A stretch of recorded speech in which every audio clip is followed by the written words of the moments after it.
Hi, my name is Sherry. Ron David McFadder and I, along with our companies, My Heart Entertainment and Natural Life Soap, welcome you to the limited series about the beautiful Grammy and Tony Award-winning artist known as Miss Rhythm, Ruth Brown. My Heart Entertainment, in conjunction with Ron David McFadder, presents Ruth Brown's Place. So we left off with the question of how Atlantic Records was treating their biggest star. Well, we'll get to that in a minute. Miss Rhythm was currently living up to the title she was given of the house that Ruth built. She recorded hit after hit for the record label. Her 1950 song, Teardrop from My Eyes, spent 25 weeks on the Billboard charts, with 11 of those weeks in the #1 position. It became one of her signature songs, and with that, she became known as the girl with the tear in her voice, because she had this unique emotional break in her voice that made it sound as if she were crying when she sang. Little Richard is still known for mimicking that sound today, but believe me when I tell you, it was Ruth Brown that created it. Because of her ability to produce one blockbuster hit after the next, Atlantic Records brought in top-notch writers for Ruth, including the likes of Rudy Toombs, Bobby Darin, Lieber and Stoller, and even Ahmed Ertegun himself. They knew that with these world-class writers, accompanied by Ruth Brown's voice, it was a recipe for absolute success. But that success mostly benefited the record company.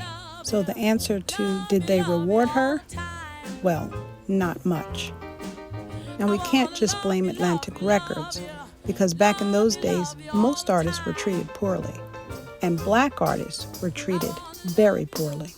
And while Atlantic Records was making money hand over fist on her recordings, Ruth was made to pay for her own tour costs, her clothing, travel, makeup, and even the cost of recording her own songs.